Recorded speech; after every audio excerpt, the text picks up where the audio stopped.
இமய குருவின் இதய சீடன், ஒரு யோகியின் சுயசரிதை. ஸ்ரீ எம். தொடர்ச்சி 4. யோகி கோபால் சாமியுடன் சந்திப்பு. உயர்நிலையை அடைந்த ஒரு ஆத்மாவை பற்றி சொல்லப் போகிறேன். அவர் எனது வீட்டுக்கு அருகில் வசித்து வந்தார். 5ஆம் வகுப்பு முடிந்தவுடன் ஹோலி ஏஞ்சல்ஸ் கான்வென்ட்டில் 6ஆம் வகுப்பு இல்லாததால் மாடல் ஹைஸ்கூலில் சேர்க்கப்பட்டேன். திரு கிளார்க் என்ற ஆங்கிலேயரால் ஆரம்பிக்கப்பட்ட மாடல் ஹைஸ்கூல் ஆங்கிலேய பள்ளி போல் சிவப்பு செங்கற்களாலும் கருங்கற்களாலும் பரந்த திறந்த வெளியுடன் கட்டப்பட்டு இருந்தது. சுதந்திரத்திற்கு பின் அரசாங்கத்தால் நடத்தப்பட்டது. ஆண் மாணாக்கர்களுக்கான அந்த பள்ளி கல்வியறிவை மட்டுமல்லாது இன்னிசை, நாடகம் மற்றும் கைத்தொழில் போன்றவற்றையும் பயிற்றுவிக்கும் சிறப்பினை பெற்று இருந்தது. எனது வீட்டிலிருந்து பள்ளிக்கூடம் 3-4 கிலோமீட்டர் தூரத்தில் இருந்தது. பள்ளிக்கு தினமும் நடந்து செல்லும் மாணவர் குழுவில் நானும் ஒருவன். பள்ளிக்கு செல்லும் நேரம் கேளிக்கைகளும் விளையாட்டுகளும் நிறைந்ததாய் இருக்கும். அந்த குழுவில் 2 எனது வீட்டில் இருந்து அரை கிலோமீட்டர் தள்ளி வசித்து வந்தனர். அவர்கள் சகோதரர்கள், நல்லவர்கள், படிப்பில் தீவிரமாகவும் இருந்தனர். தமிழ் பேசிய அவர்கள் தமிழ்நாட்டிலிருந்து இங்கு வந்து குடியேறியவர்கள். அவர்களது தந்தை அனந்த நாராயண பிள்ளை காவல்துறையில் சிறு பணியில் இருந்து ஓய்வு பெற்றிருந்தார். அவர்களது அன்னையின் பெயர் கமலாம்மா, மிக்க அன்பை பொழியும் பெண்மணி. சகோதரர்களில் மூத்தவரான மார்த்தாண்டம் பிள்ளை பெரிய தம்பி என்றும், சிறியவரான சிவானந்த பிள்ளை சின்ன தம்பி என்றும் அழைக்கப்பட்டனர். மார்த்தாண்டம் நன்றாக படித்து நரம்பியல் நிபுணரானார். திருவனந்தபுரம் அரசாங்க மருத்துவக் கல்லூரி மற்றும் ஆஸ்பத்திரியில் நரம்பியல் துறையில் தலைமை பொறுப்பிலும் இருந்தார். இப்போது அவர் சொந்தமாக அனந்தபுரி என்னும் பல சிறப்பு துறைகளை கொண்ட ஆஸ்பத்திரியை நடத்தி வருகிறார். சிவானந்தர் மின்சாரத்துறையில் முதன்மை பொறியாளராக பணிபுரிந்து ஓய்வு பெற்றார். சிறு வயதில் வீட்டில் மின்சாரமே இல்லாத நிலையில் அவர்கள் இருவரும் மண்ணெண்ணெய் விளக்கில் படித்து இத்தனை உயரத்திற்கு சென்றது குறிப்பிடத்தக்கது. பெரிய தம்பியும் சின்ன தம்பியும் பெரிய மதிர் சுவர் கொண்ட ஒரு சிறு வீட்டில் வசித்து வந்தனர். அந்த வீட்டின் ஒரு பகுதி தச்சு வேலை கூடமாக இருந்தது. அங்கே விறகுகளும் விற்கப்பட்டு வந்தன. திரு அனந்த நாராயணன் பணி ஓய்விற்கு பிறகு விறகு கடையை திறந்தார். அந்த காலகட்டத்தில் விறகுதான் சமைப்பதற்கு உபயோகப்படுத்தப்பட்டது. அந்த கடையில் விறகு வாங்கியதால் தான் நாங்கள் அவர்களுக்கு அறிமுகமானோம். பிறகுதான் அவர்களது குடும்பம் கன்னியாகுமரியில் இருந்து வந்தது என்பதும், அங்கேதான் என் அன்னையின் தாத்தா வசித்து வந்தார் என்பதும், அந்த 2 குடும்பங்களுக்கும் பழக்கம் உண்டு என்பதும் தெரிந்தது. நான் தினமும் அவர்கள் வீட்டிற்கு சென்று சகோதரர்களுடன் சேர்ந்து பள்ளிக்கு சென்று வந்ததால் எங்களது நட்பு இன்னும் பலமானது. அவர்களது அன்னை கமலாம்மா மிக்க கருணை உள்ளவர். அவருக்கு என்னை மிகவும் பிடித்து விட்டது. அந்த வயதில் நான் அழகாக இருந்தேன். அவர்களது வீட்டிற்கு செல்லும் போதெல்லாம் அவர்கள் என்னை பார்த்து வியப்பது இப்போதும் ஞாபகமாக இருக்கிறது. அவர்களது குடும்பம் பெரிய குடும்பம். அந்த 2 சகோதரர்கள் அல்லாமல் 3வதாக கோபால் என்னும் சிறுவன் இருந்தான். அந்த சிறிய வீட்டில் அவர்களது பெற்றோர் சியாமளா, தங்கம் என்னும் 2 சகோதரிகள் எல்லோரும் இருந்தனர். அவர்களது மூத்த சகோதரி சாந்தா கொலுசு பிள்ளை என்பவருடன் மனம் முடித்து சுசீந்திரத்தில் வசித்து வந்தார். அடுத்தவரான சியாமளா ஒரு தனியார் அலுவலகத்தில் தட்டச்சராக பணியாற்றினார். தங்கம் கல்லூரியில் படித்து வந்தார். சியாமளா தனது மாமன் மகன் திரு ராமசாமியை திருமணம் செய்து கொண்டார். ராமசாமி MSc படித்துவிட்டு கேரள அரசாங்கத்தில் மக்கள் தொகை கணக்கெடுப்பு அலுவலகத்தில் பணியாற்றி வந்தார். அவரால் தான் நான் கோபால்சாமியை சந்திக்கவே முடிந்தது. ஹோலி ஏஞ்சல்ஸ் கான்வென்ட்டில் படித்த பொழுது நான் ஆங்கிலத்திலும் சரித்திரத்திலும் விஞ்ஞானத்திலும் நன்கு தேர்ச்சி பெற்று இருந்தேன். ஆனால் கணிதத்தில் எனக்கு சுவாரஸ்யம் குறைவாக இருந்தது. ராமசாமி தான் கணிதத்தில் அவருக்கு இருந்த ஆர்வம் காரணமாக எனக்கு கணக்கு கற்றுக் கொடுக்க தானாகவே முன் வந்தார். வாரத்தில் 3 நாட்கள் மாலையில் நான் அவரது வீட்டிற்கு செல்லுவது என்று ஏற்பாடு. ஒரு நாள் மாலையில் புத்தகங்களை எடுத்துக்கொண்டு கணிதம் கற்றுக்கொள்ள போனேன். திரு ராமசாமி வீட்டிற்கு வெளியே நின்று கொண்டு இருந்தார். அன்றைக்கு வகுப்பு இல்லை என்றார். அவருக்கு வேறு வேலை இருந்தது. அதனால் அடுத்த நாள் வர முடியுமா என கேட்டார். வீட்டிற்கு போய் விளையாடலாமே என நினைத்து சரி என சந்தோஷமாக பதிலளித்தேன். கூடவே பெரிய தம்பி சின்ன தம்பி எங்கே என்று கேட்டேன். அவர்கள் உள்ளே ஏதோ வேலை செய்து கொண்டு இருக்கிறார்கள் என்றார். ஆர்வம் என்னை உந்தியது. வீட்டின் உள்ளே இருந்து சாம்பிராணியின் நறுமணம் வீசியது.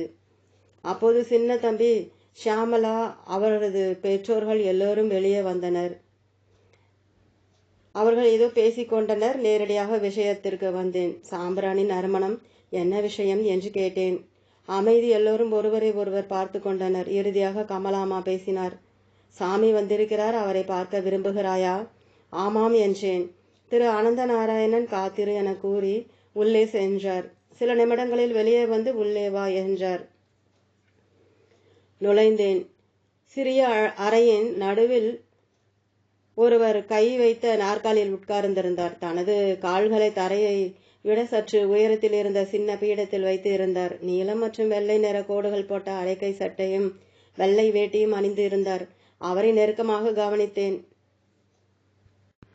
இரும்பை போன்று நேராக நிமிர்ந்த கம்பீர தோற்றத்தை தவிர மிக எளிமையாக இருந்தார்.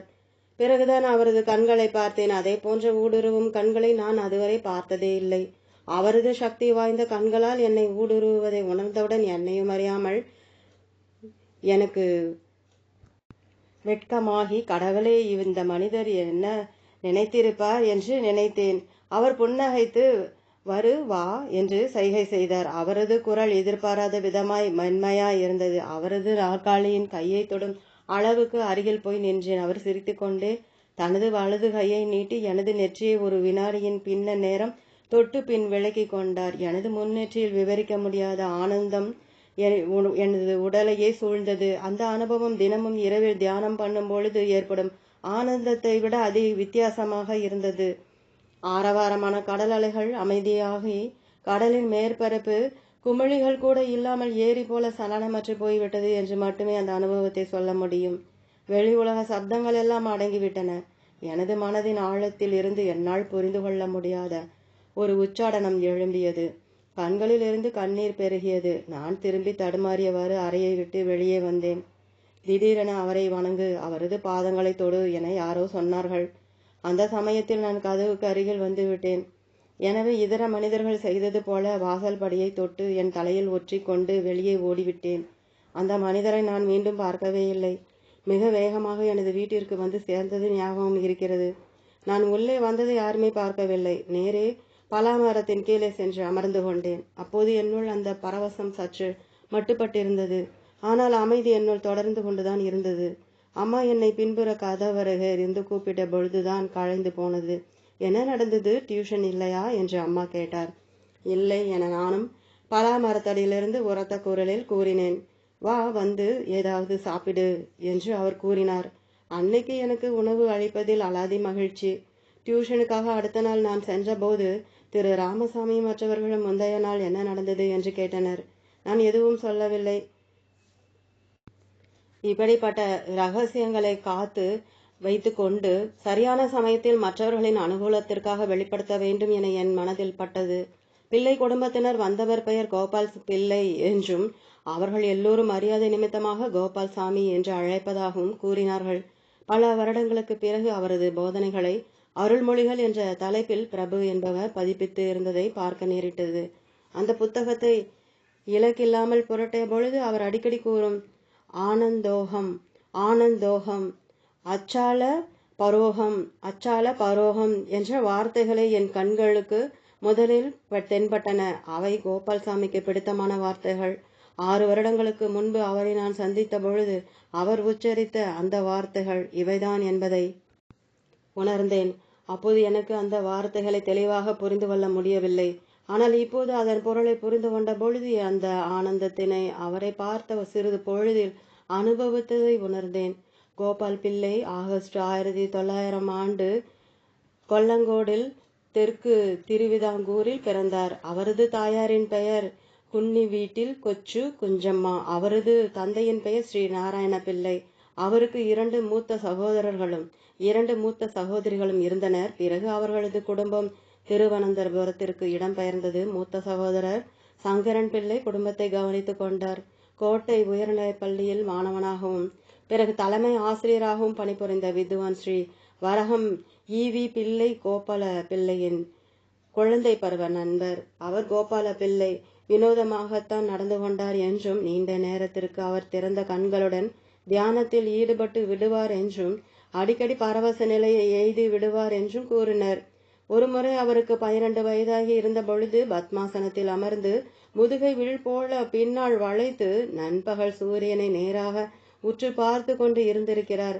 அவரது மூத்த சகோதரரிடம் தெரிவித்த போது, அவரை குறுக்கிட வேண்டாம், அவரது விருப்பம் போல செயல்படட்டும் என்று அவர் எழுதி அனுப்பியிருக்கிறார். அவரது 20 வயது வரை பள்ளி இறுதி வகுப்பு பரீட்சையில் அவர் தேறியிருக்கவில்லை. அவரது அன்னையார் அவரை இன்னும் கடினமாக உழைத்து படிக்கச் சொன்னார். நான் விரும்பினால் பரீட்சையில் எளிதாக தேறிவிடுவேன். ஆனால் எதற்கு? நான் காசுக்காகவோ லாபத்திற்காகவோ பணியாற்ற போவதில்லை. யாராவது என்னை பார்த்து கொள்வார்கள் என்று கோபால்சாமி சொல்லியிருக்கிறார். அதற்கு பிறகு அவர் பள்ளிக்கூடம் போவதை நிறுத்திவிட்டார். இளம் வயதில் கோபால பிள்ளை பழக்கமற்ற இடங்களுக்கெல்லாம் சென்றிருக்கிறார். முட்டதாரா அவருக்கு அபிமானதொரு ஒரு இடம். அவருக்கு முன்பே ஸ்ரீ நாராயண குருவும் சட்டாம்பி சாமியும் அங்கே அடிக்கடி சென்று கொண்டு இருந்தனர். முட்டாதாராவின் நெல் விளையும் நிலங்களில் நடந்து சென்றால் நிலங்கள் முடிகிற இடத்தில் தூய்மையான கடற்கரை மணல் மேடுகளும் ஆரம்பிக்கும். இன்னும் சற்று மேலே போனால் நீல நிற ஆழமான அரபிக் கடலை பார்க்கலாம். அதன் அலைகள் சில சமயங்களில் மிக ஒளியுடன் எழும்பி கரையில் மோதும். சில சமயங்களில் மணல் மீது மிருதுவாக புரண்டு பலவித கடல் சிப்பிகளையும் கிழிஞ்சல்களையும் கொண்டு வந்து கரையில் சேர்க்கும். ஈவி பிள்ளை பல தடவைகள் கோபால்சாமியுடன் முட்டதாராவிற்கு சென்றிருப்பதாக கூறியிருக்கிறார். அங்கே நிலங்களில் நடந்து செல்லும் பொழுது அவர் வேதாந்தத்தை பற்றி நிறைய பேசினாராம். மணல் மேடுகளுக்கு வந்ததும் அமைதியாகி விடுவாராம். வீராசனா தோற்றத்தில் அசையாமல் திறந்த கண்களுடன் மணிக்கணக்காக உட்கார்ந்து விடுவாராம். பரவசத்திலிருந்து விடுபடும் பொழுது பல உருமல்களை வெளிப்படுத்துவாராம். காரணமே இல்லாமல் சத்தம் போட்டு சிரிப்பாராம். அது பல தடவை ஈவி பிள்ளையை பயமுறுத்தியும் இருக்கிறது என்றெல்லாம் அவர் குறிப்பிட்டு இருக்கிறார். முட்டதாராவை அடுத்த பூந்தாராவில் ஆள் அரவமற்ற ஒட்டப்பானா மூடு என்ற காட்டு பகுதி இருக்கிறது. அங்கே சிறையில் தூக்கிலிடப்பட்ட குற்றவாளிகளின் உடல்களையும் அரசு ஆஸ்பத்திரி பிண கிடங்கின் அழுகிய மற்றும் அடையாளம் தெரியாத பிணங்களையும் வீசி வந்தனர்.